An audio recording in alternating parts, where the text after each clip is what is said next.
Hello, this is a round-robin parody for writing group. I'm going to try reading it through. I may trip over some words, but just bear with. Okay, here goes. Dearest Judy, I do hope you are coping well in Devon. Mummy mentioned you'd been feeling rather down in the dumps since Gordon left you, but like I said, it does one no good to feel sorry for oneself, does it? She said, or rather instructed, as you know Mummy does, "Darling, write a letter to Judy, telling her all about your exciting life. You know, take her mind off her problems." I protested, "Mummy, Judy doesn't want to hear about me. She'll be far too busy picking up the pieces of her broken little life, trying to come to terms with the failure of her marriage, not to mention the downsizing to a less affluent area, to want to know about Tobias and I." But Mummy insisted. Judy, you know, I think, upon reflection, why not? Why not cheer her up? I thought to myself. Why not cheer up dear cousin Judy, who has absolutely nothing to be happy about at all? Why not take a few moments out of your busy schedule to help some poor unfortunate soul claw back a bit of happiness, even if it is living off the back of my achievements? I thought it simply doesn't matter. Judy is worth it. She really is. And Gordon may not have thought so, or indeed Mike, Philip or John, but I jolly well do.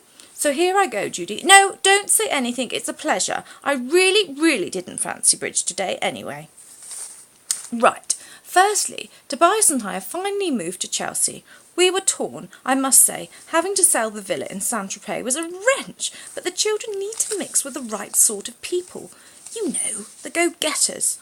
The local state grammar was fine to a degree, but I had noticed of late they were dropping their vowel sounds, H's in particular, and picking up ghastly little phrases like "too cool for school," which I can tell you sent off warning bells. I even caught Felix using the vernacular to Bunty, forgetting the use of the object pronoun whom. Like Mummy said, you get what you pay for. So, dear cousin, with that in mind, we have enrolled Felix, Miles and Bunty in a darling little private school. They take boarders, which is heavenly, as once Bunty reaches 7, we can pack her off with the boys. It's co-ed. You know, we like to be in touch with modern times. One reads so much negative speculation in the press about single-sex schools. One simply doesn't like to take the risk. No, one doesn't. Also, it will mean we can finally sack that dreadful nanny of ours, and I can concentrate properly on my charity work whilst Tobias is abroad, marketing microchips, or whatever it is he does that makes the millions. I'll be frank with you, Judy, I quite envy you in your little one-bedroom council flat. It's jolly hard keeping house when one has to keep staff in order. Between you and me, Tobias can be quite disinterested about it all. I sometimes think he prefers the nannies and cooks to me.